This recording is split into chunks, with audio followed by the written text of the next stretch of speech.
Le père Mattal Meskin, 1919 à 2006. Cette pancarte est mise près de sa tombe ou à l'entrée du chemin qui mène vers sa tombe.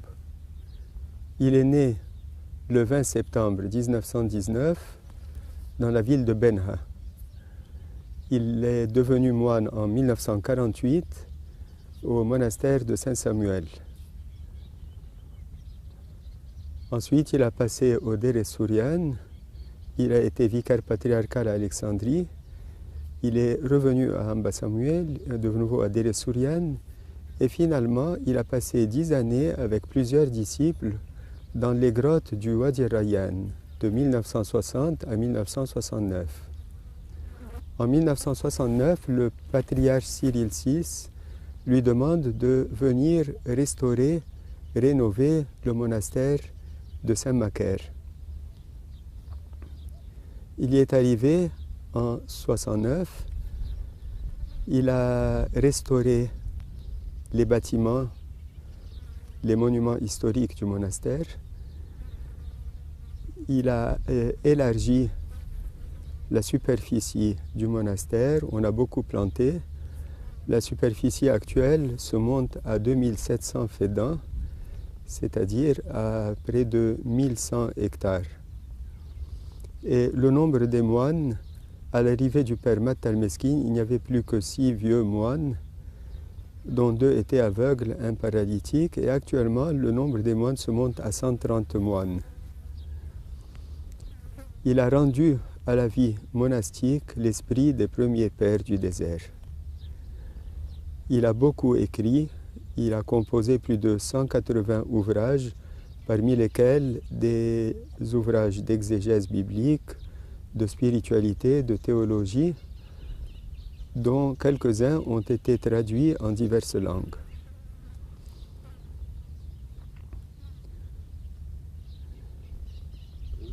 Il est revenu à la maison du Père le 8 juin 2006 et il a été enterré à même le sol selon la volonté qu'il avait exprimée à ses fils spirituels. Il a vécu et il est mort simple moine, n'ayant aucune dignité ecclésiastique. Que ces prières soient avec nous. Amen.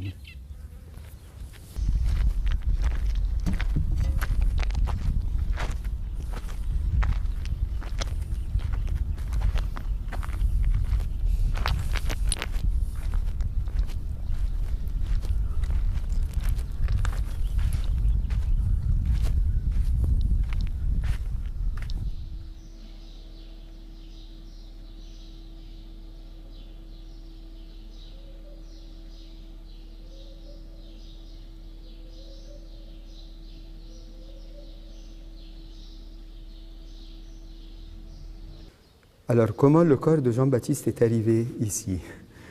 On sait que Jean-Baptiste a été martyrisé par Hérode pendant la vie de Jésus et à Jérusalem. Et son corps était consacré à était gardé, conservé à Jérusalem avec celui d'Élisée le prophète, tous les deux.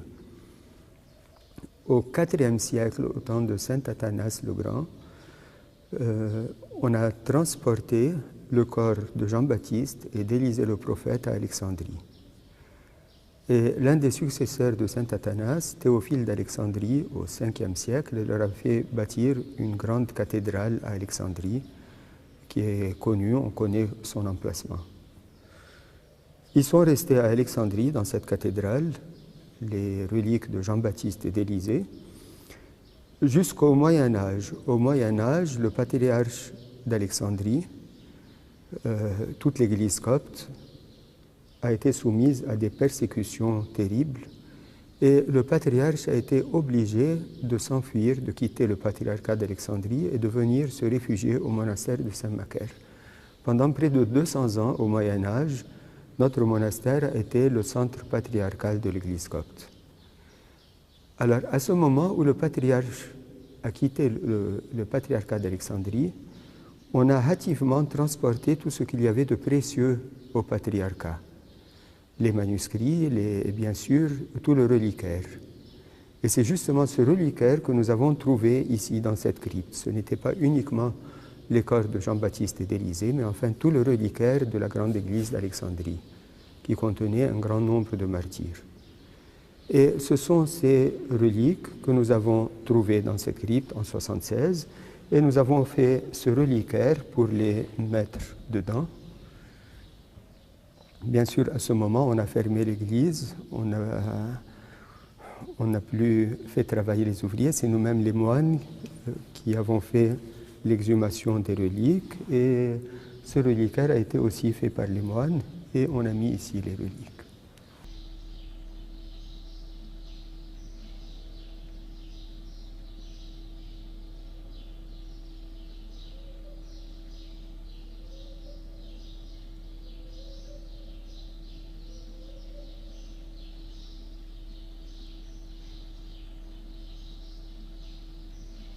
Qui était le prophète Élisée dans l'histoire de l'Église? Élisée était le disciple d'Élie.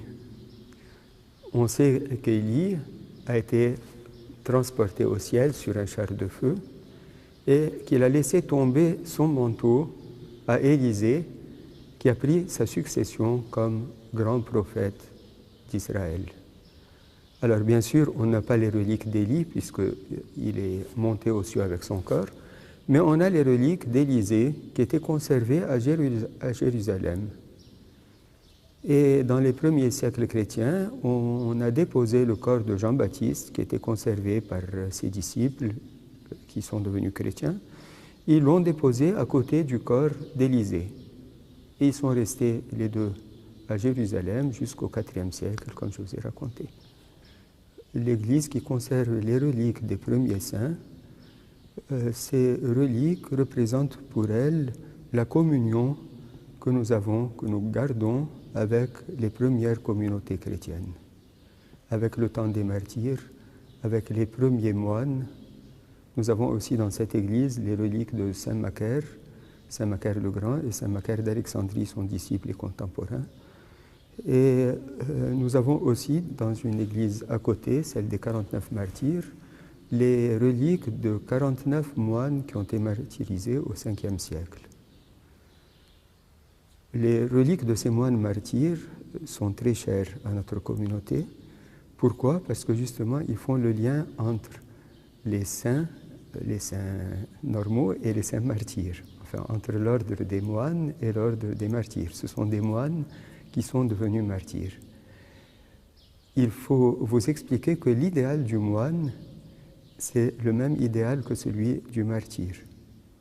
On nous raconte que saint Antoine, le fondateur de la vie monastique, avait le secret désir de mourir martyr et qu'il était allé à Alexandrie au temps des persécutions afin d'être pris et d'être attrapé avec les martyrs.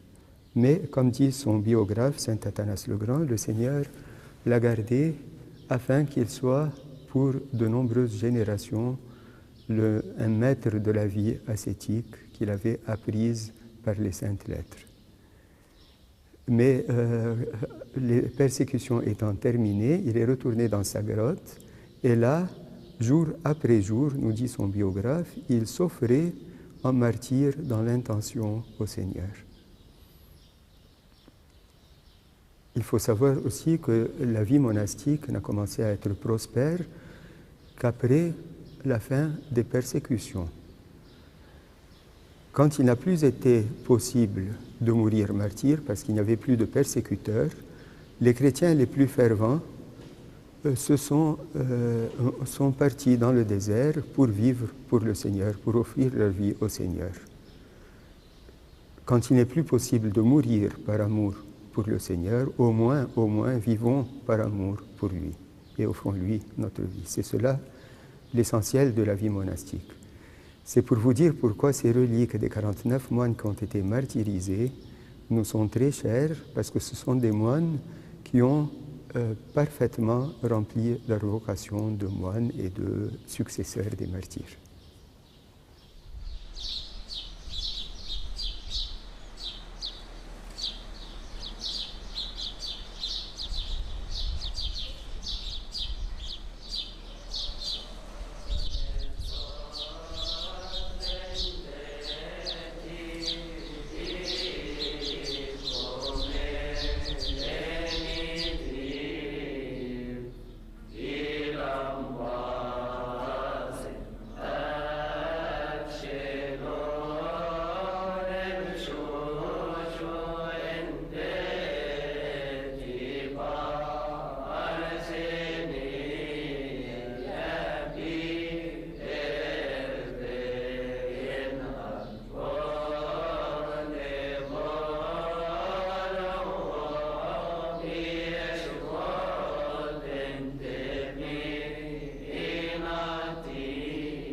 c'est une façon de se consacrer totalement au service du Seigneur.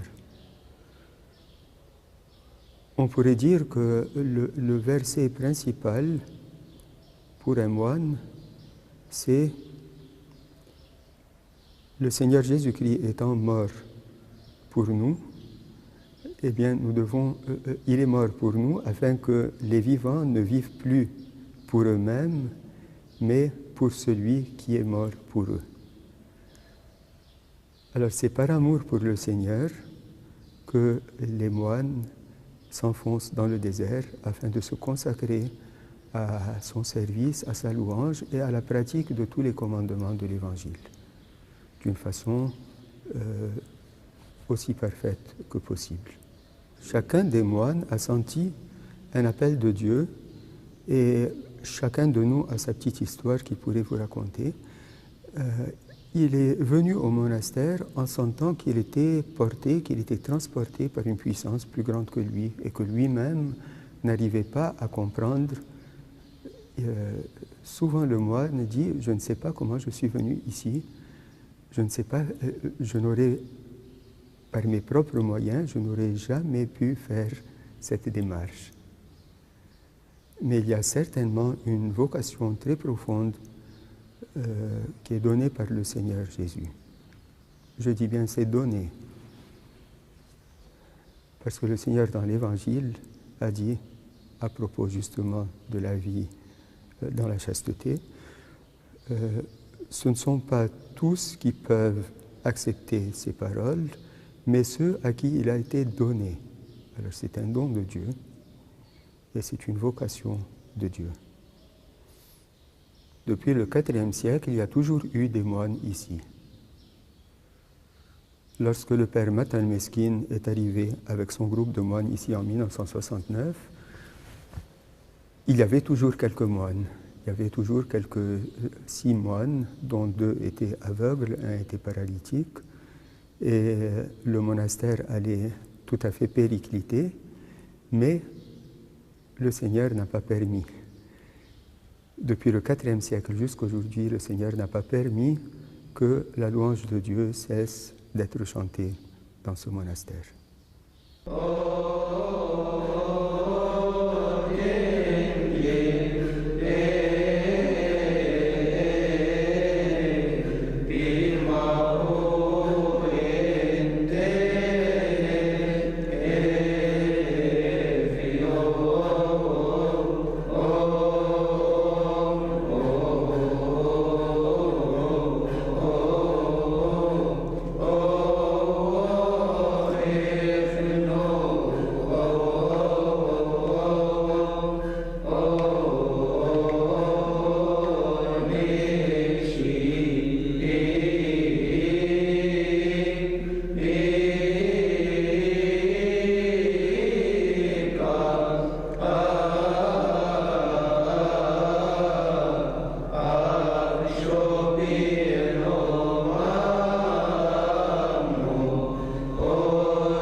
Au plan visible, bien sûr, il y a de grandes différences.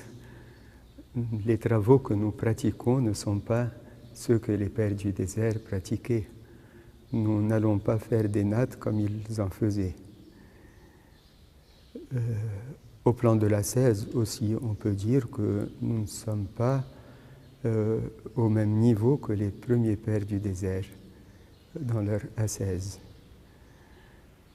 La santé de l'homme de nos temps n'est pas la même que celle de l'homme de l'Antiquité. Par contre, au plan intérieur, au plan de la vie intérieure invisible, c'est pratiquement le même appel, la même vocation à laquelle répondaient Antoine, Macaire, Pacôme, et à laquelle répondent les jeunes d'aujourd'hui. C'est la même vocation, une vocation toujours évangélique, c'est la parole de Jésus. Si tu veux être parfait, va, vends tous tes biens, donne l'argent aux pauvres et viens et suis-moi en portant la croix. C'est cette parole que saint Antoine a entendue de la bouche du Seigneur à l'Église, nous dit son biographe.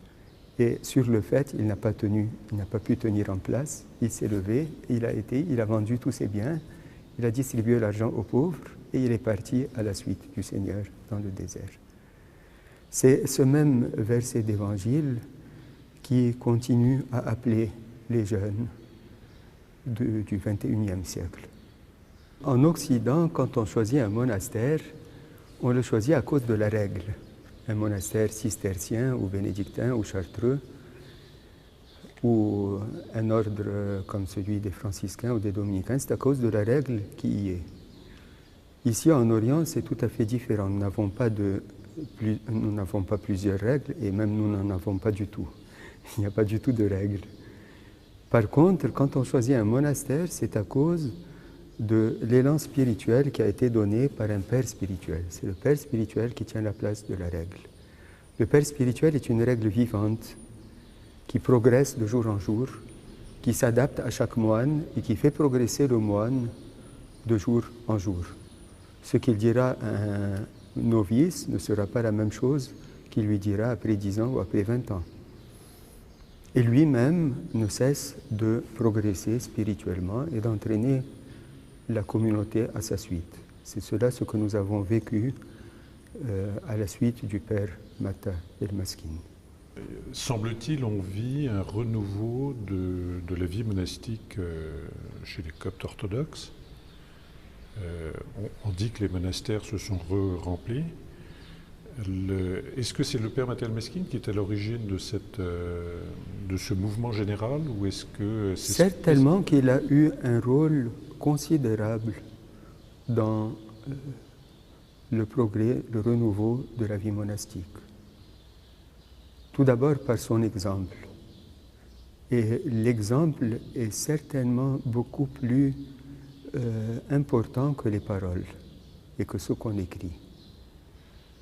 Son exemple, sa vie, a donné force, vigueur à ses écrits et à ses paroles. Quand on l'entend parler et qu'on sait qu'il a vécu ce qu'il dit, bon, ces paroles pénètrent beaucoup plus profondément et elles sont suivies, elles sont beaucoup plus efficaces.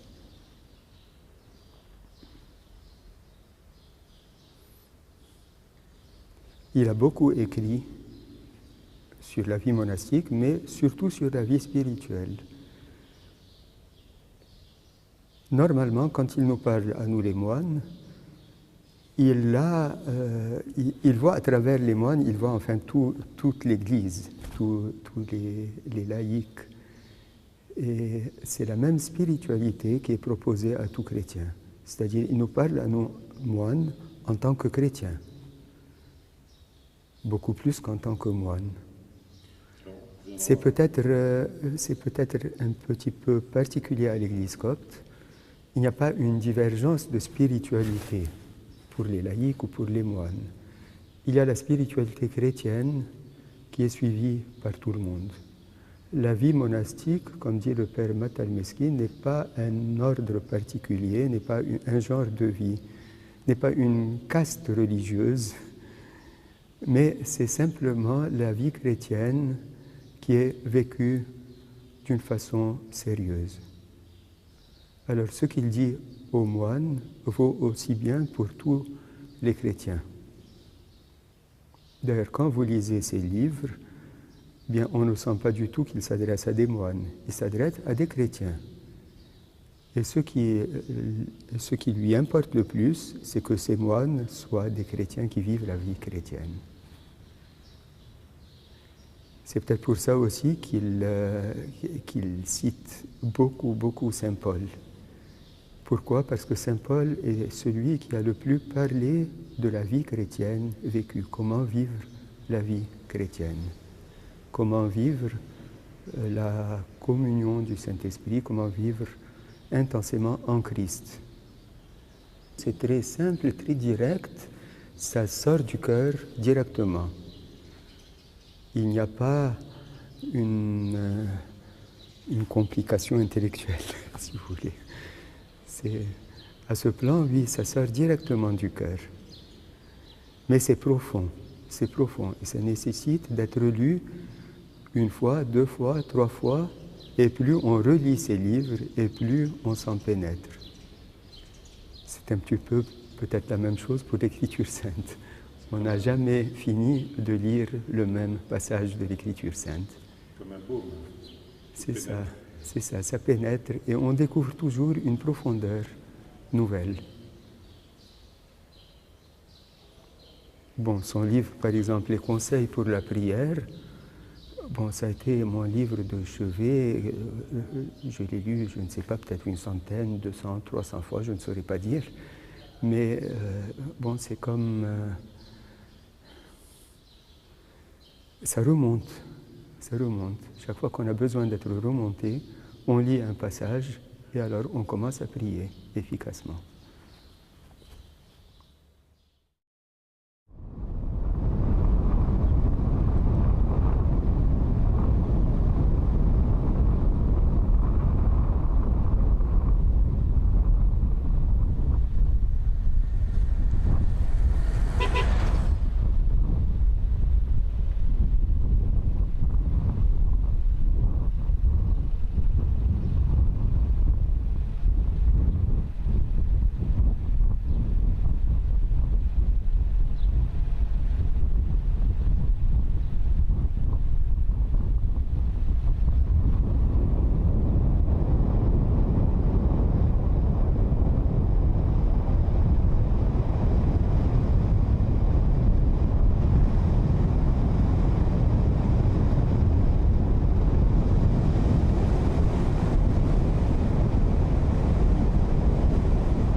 C'est Dieu qui peut tout.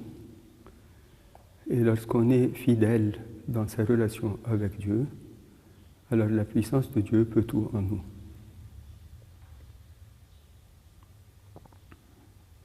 C'est-à-dire le Christ a dit, si vous demeurez en moi et que mes paroles demeurent en vous, vous demanderez ce que vous voudrez et ça vous sera donné. Alors un moine qui demeure dans le Christ jour et nuit,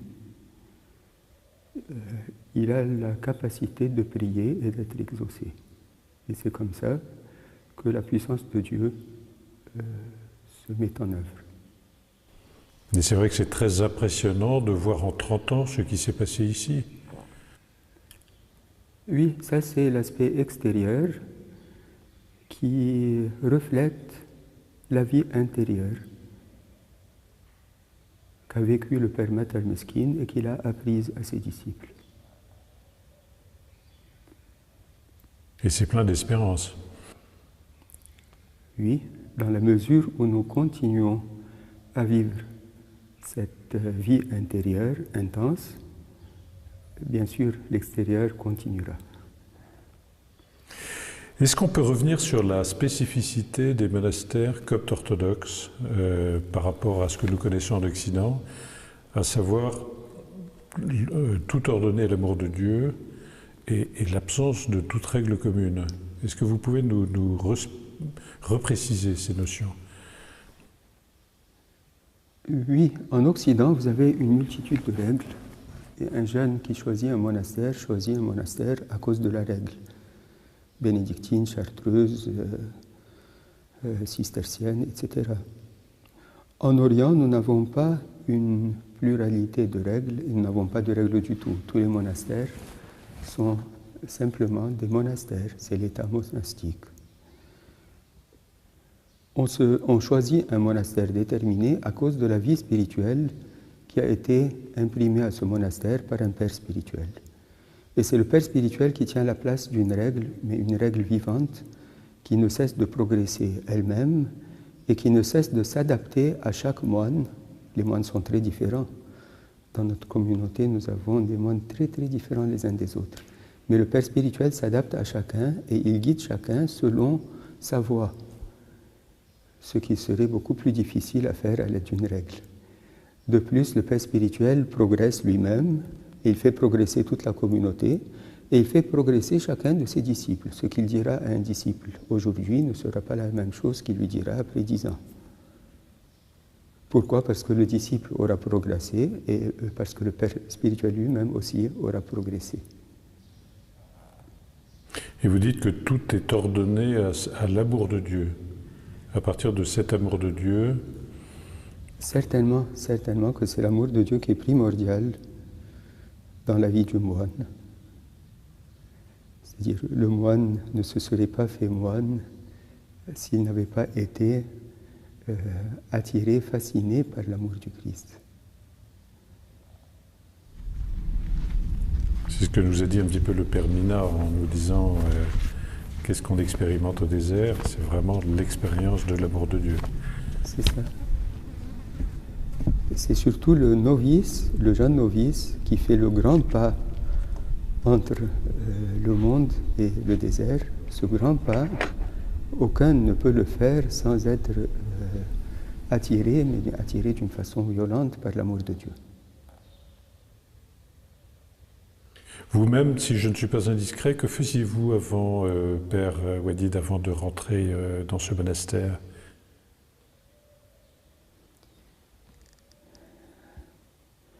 Bon, j'ai oublié ce que je faisais. C'était le vieil homme. Maintenant, je suis le nouvel homme. On dit que j'étais ingénieur. Et vous avez rencontré un jour le Père Matal Meskin.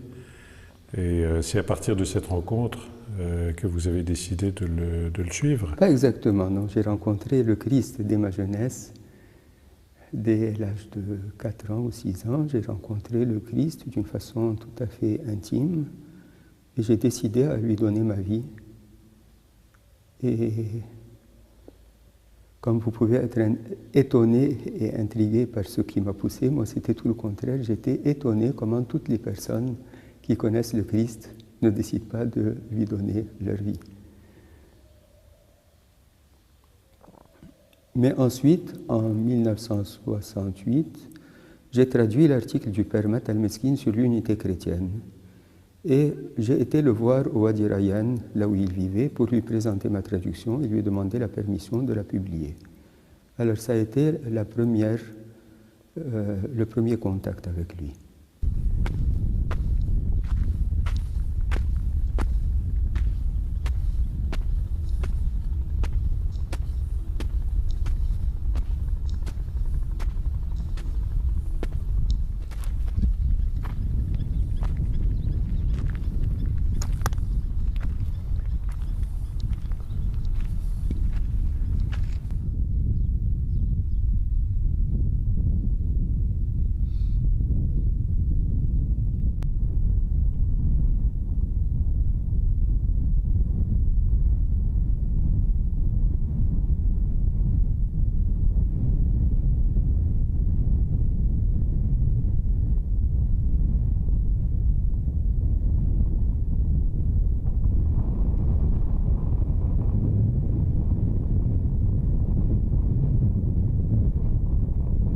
J'ai trouvé chez lui une grande compréhension, une très grande ouverture. Il a très bien compris ce que je désirais et je l'ai entendu exprimer ce que moi-même je sentais que je ne savais pas encore exprimer.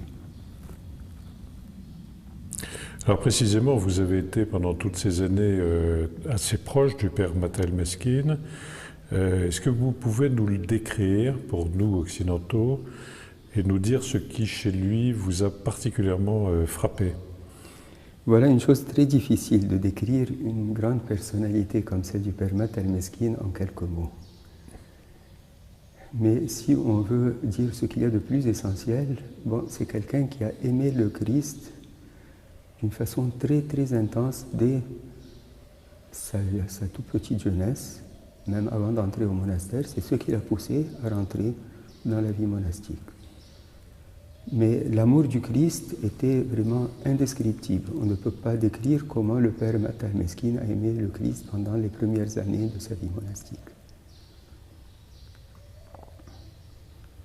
Bon, lui-même le dit dans son autobiographie, l'amour du Christ ne le laissait pas dormir. Souvent, après 1 heure ou 2 heures, il se levait en sentant son cœur battre d'amour pour le Christ. C'est cela ce qui est primordial dans la vie du père Mat al-Meskin, et sans savoir cela, on ne peut pas du tout le comprendre. Bien, dans tous ces enseignements, tout est centré sur notre relation avec Dieu, notre relation au Christ, notre relation à l'Esprit Saint. Qu'il parle de domaines très variés, tout revient à ce centre. Jamais il ne parlera d'un sujet de morale ou d'une vertu particulière sans la mettre en relation tout à fait directe avec notre amour du Christ. Bon, une fois, il a commencé son sermon en disant « Nous allons aujourd'hui parler du mensonge et de la vérité ». Je me suis dit intérieurement, pour une fois, pour la première fois, on va parler de morale. Bon, il a commencé en disant « Le Christ a dit, je suis la vérité ». C'est le Christ qui est la vérité. Et ça vous fait comprendre sur quel ton était tout le sermon.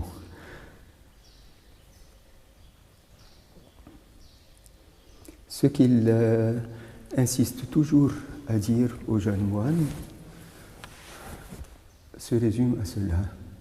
Cultive une relation d'amour avec le Christ, comme un jeune homme cultive une relation d'amour avec une jeune fille à laquelle il veut se fiancer.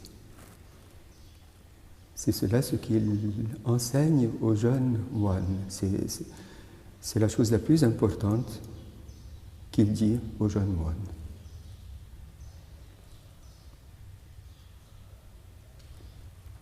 Le jeûne ne peut être compris bien que comme étant une manifestation de l'amour qu'on a pour le Seigneur.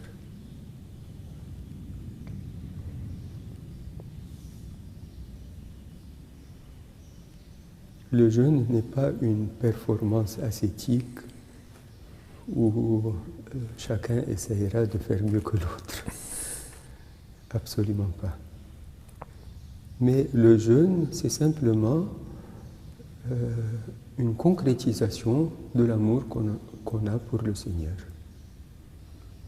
Pour que ce ne soit pas un amour imaginaire. Que ce soit un amour concret, vécu. Si le Seigneur a supporté la croix pour nous, bon, c'est très peu de jeûner. C'est vraiment la moindre des choses. En communion avec le Seigneur, avec ce qu'il a fait par amour pour nous.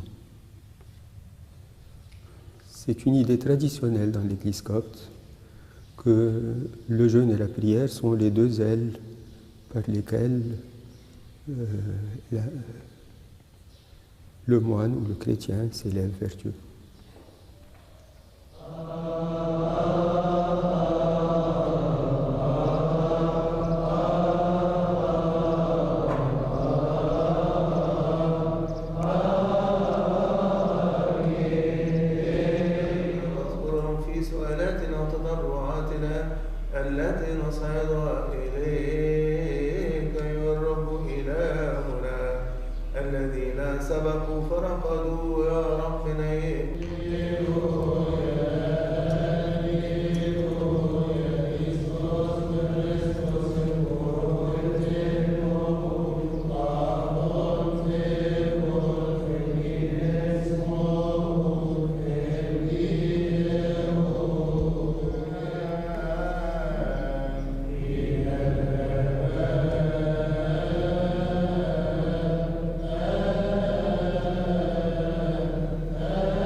من الأسرار المقدسة الطاهرة السمائية يا رب ارحم.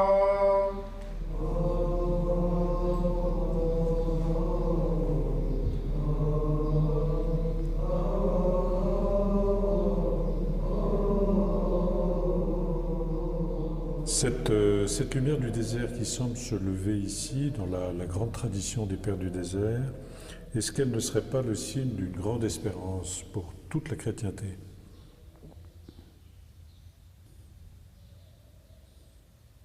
Bon, puisque vous parlez de lumière, permettez-moi de parler de la lumière, pas nécessairement en répondant à votre question. C'est une expérience que souvent le novice reçoit et le jeune moine. De vivre plusieurs jours en voyant tout transfiguré. Le ciel est plus bleu que d'ordinaire. Les feuilles des herbes sont plus vertes que d'ordinaire. Le soleil est plus beau.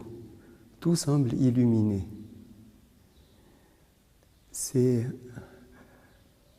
le sentiment de la présence de Dieu intérieur qui se reflète sur la création créée par Dieu et qui fait que toute la création nous parle de Dieu. Cette expérience, beaucoup d'entre nous l'ont vécue, certains en ont parlé intimement, d'autres la vivent en silence. Moi, je peux dire que je l'ai vécu dans les premiers jours où j'ai visité le Wadi Rayyan. Je disais au père de là-bas, mais quel ciel bleu vous avez, c'est pas possible. Toute la nature semblait enchanteresse, enfin féerique. Mais ce n'était qu'un reflet de mon état intérieur. La lumière est intérieure.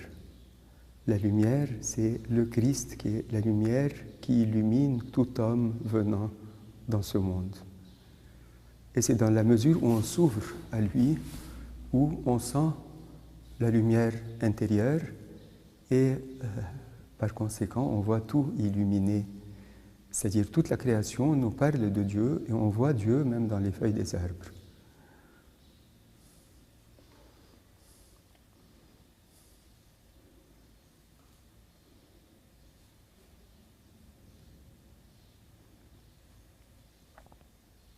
Le Christ est la lumière.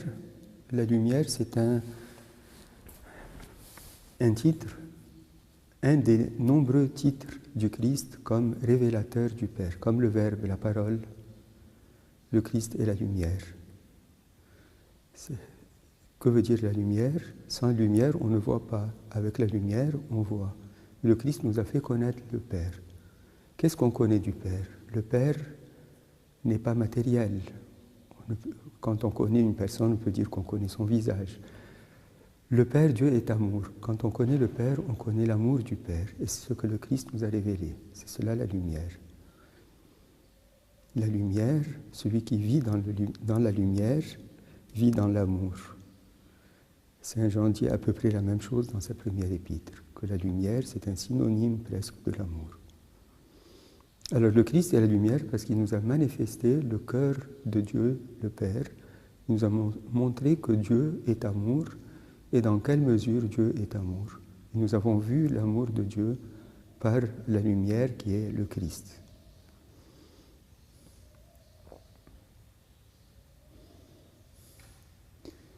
Le fait de voir toute la création transfigurée, c'est l'expérience qu'on a de l'incarnation, que Dieu s'est incarné.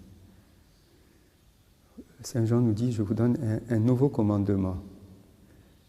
Alors on s'attend à ce qu'il nous dise quelque chose à faire. Bon, quel est ce nouveau commandement qu'il nous va demander de faire? Et on est tout étonné d'entendre que ce nouveau commandement, c'est que la lumière, lui, désormais, et que les ténèbres ont passé. Où est le commandement dans cela? Qu'est-ce qu'il faut faire?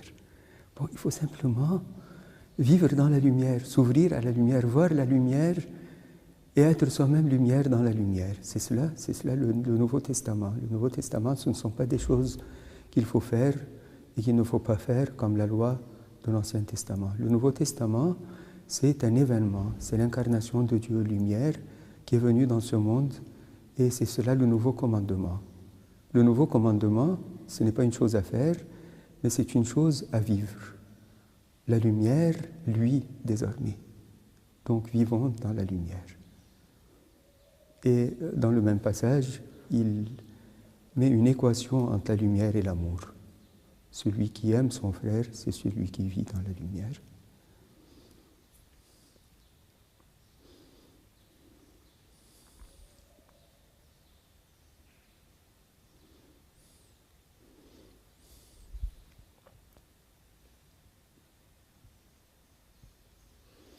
Alors le reste de votre question, c'était est-ce que c'est une espérance pour le monde? Bon, quand on vit dans la lumière, on vit en Dieu, Dieu vit en nous, et quand on vit en Dieu et Dieu vit en nous, comme j'ai dit tout à fait au début, la toute-puissance de Dieu transparaît en nous. Vous demanderez ce que vous voudrez et ça vous sera donné. Ou comme dit saint Paul, je puis tout dans le Christ qui me fortifie. Et c'est cela qui est l'espérance pour le monde, dans la mesure où nous sommes fidèles à vivre vraiment dans la lumière.